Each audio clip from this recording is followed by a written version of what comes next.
I'm going to begin with Gerard, who is having a conversation with the person that his sister recommended.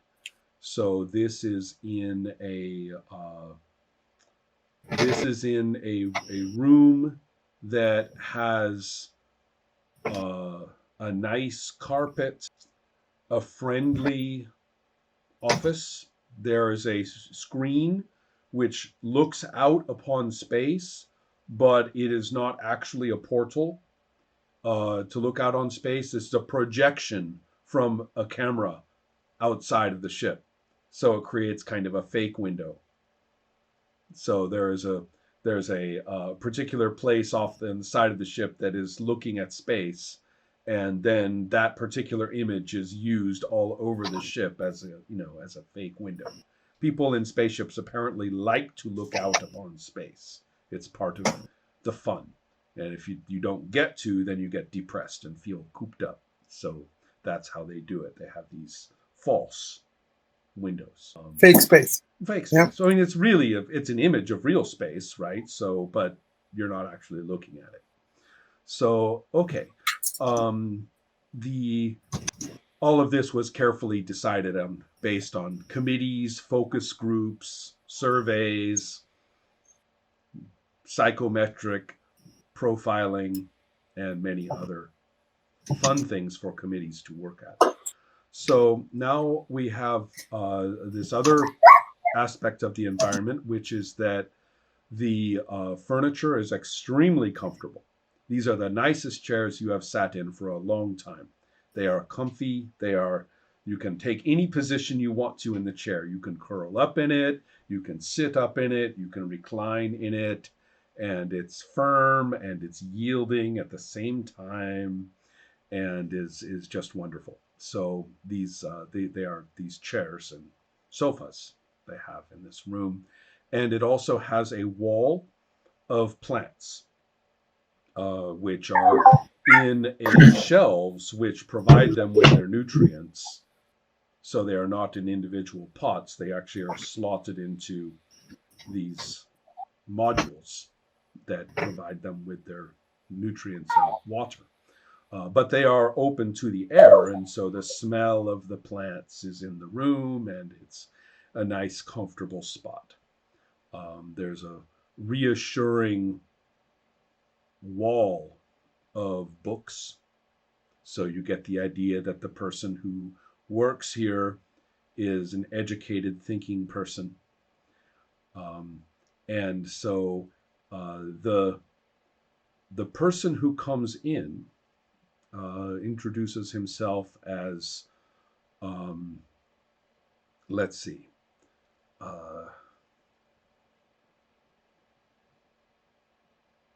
this is going to be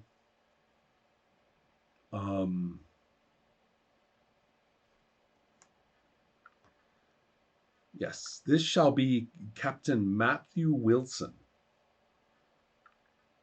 Captain Matthew Wilson takes time off of his important duties in managing whole sections of the ship and making very important decisions, but he has a certain amount of time that he devotes every week to the psychological and emotional well-being of the crew. And so this is not the same captain that is the captain that is Mark. That fellow's name, it's exact. You recognize it. It is exactly the same rank. It is exactly the same uniform. But Mark's last name and his father's last name is Mountain Stream. Yes. So Mark and Ethan Mountain Stream. Whereas here, this fellow's name is Captain Matthew Wilson. And you recognize the uniform because you were right in the middle of a big fight with a guy wearing it. Exactly. Right. And Matthew Wilson, or Captain Wilson, makes you very welcome in this space and commends you on your, your sense of, we all get anxious, but it's really, important for us to acknowledge that and realize that we have to talk to one another.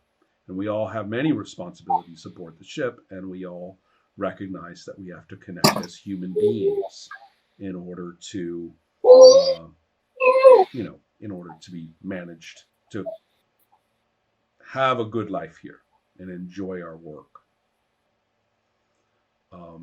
I'm just, and I'm kind of thinking, why is he saying this to me? And Well, he and said, I've been looking over. First of all, um, I've been looking over some folders, some information about your experiences. I understand that you found yourself in a secure information area, and I understand there have been some responsibilities. You've changed your position, which is always a big change for a person. And and I would rather let you tell me the kinds of things that have been on your mind or troubling you, or things that I can help you understand better about the ship and our jobs and the kind of decisions that are made that most crew members don't encounter. I'm really honored for you to take your time to explain these things to me, and I have a lot of questions. Let's get Um, started, he says. And all you right. never saw anybody look more like a friendly uncle on a evening television show that the whole family watches after dinner. So but I don't. I'm as far as I remember. I don't know that Mark's father is an actor, You do right? not. I haven't. No. Uh-huh. But so this is probably what I expect from a captain, also. Or somebody who knows the inside secrets. Yes. Mhm. So I yeah. So I kind of like This is I a bent disaster. forward and just start talking from the. It all started with, and I telling about like my the pattern I had in my where I tried to understand where we were going and the the the the why that made me worried and I go along and I tell him all the parts up until because I basically told this to my sister before Yes, I so I remember that. technically Yeah. heard it. So Much of this seems a little bit.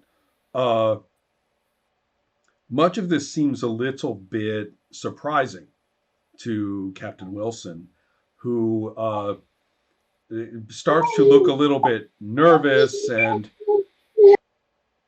he what at at one what point he can I starts. sense what makes him nervous? What is it that is like annoying him? Is it too much information or is it um I think that we will save that exact question for perhaps a conflict based kind of thing, because there's a lot. It is not going to be immediately obvious what is making him nervous, all right. because he starts Yeah, right but away speaking with a lot of calming authority, and he tells you mm, about how um, the ship often travels to unofficial places in the solar system and does business with people who the stockholders in the company wouldn't really want to know about. And so plenty of so the ship sometimes will definitely be off course. Um, and so, but really, it is actually on course, but it goes somewhere besides the official destination. Many crew members whose jobs expose themselves to this information then become, worried that perhaps the ship has been hijacked or perhaps there is some kind of conspiracy or something like that. But the fact is that this is just part of doing business. And then he stops himself and seems to reconsider and says, okay, never mind all that. Go on, go on. uh, okay. I go on, but secretly I'm becoming a bit suspicious because, I mean, up until now, if it's one thing that I've learned from all these things is not to blindly trust authority. So, so I kind of notice. So suddenly, when I'm telling the stories and I'm really elaborating, really nitty gritty details about the things that I've seen from a project manager's role, and I, I, I kind of stop and say, it seems like something is annoying you. There's something. Well, You, he says, and he takes a deep breath, and he starts a completely different speech, a completely different argument or set of reassuring points, which is that what look like accidents, what look like malfunctions, are really just part of ordinary things that happen in space. And sometimes equipment can be broken or lost. And it's really not, even though it's your job to take care of that equipment, that the company knows that that kind of equipment could be broken or lost, and it won't reflect badly on you on your job. And then he says, wait, hold on. Then he goes into a pile of papers with your name on it and starts moving the papers around and looking at them and says, so wait, what was this again? There was some kind of fight with these guys? He's getting confused. Yeah, I told you about that. Right, but who are they again? Yeah, they were kind of fanatics, wanting stuff, changing the course and taking. Oh, okay. Well, you should understand that we do have these kinds of things happening on shipboard. Uh, I I want to reassure you that we have a very good system for isolating their behavior before anything extreme happens. So he's reassuring you about a third thing in another speech that has its own introduction. He's starting to go ahead. Yeah. He's kind of working from a kind of a script. That's what it looks like. Yes. And you're confusing him because you're so complicated he can't figure out which speech to use. No, that's called being human. But so, and he's always doing the trying to reassure and calm things down. He doesn't ask questions except from who were they. Okay, so I kind of but tell me more about that system that controls these things, because I actually didn't see that very much of that system myself when we met them. They kind of tried to kill us, and we had to solve that problem ourselves. And when I came here, I was kind of hoping. So what is that system? You said we, and I'm getting a little confused. Who was like we? Who were you? Who was with you? There were a lot of people involved in that conflict. I don't know the names of all these people. There were, I mean, there is but a kind of. Were you all alone? I mean, did you fight them all by yourself? He's kind of looking at you and thinking, you don't look that tough, is what he's thinking, right? He's like, yeah. Mm-hmm. No, I basically got more or less kicked. I was not part of that. I think one of them was called. Gregory. I'm going back to and I mentioned basically all the names of the people of that not any of my friends that were dragged, but I managed to drag into this. Wait a minute, he said. Okay. listen, excuse me just for a moment, all right? And Hmm?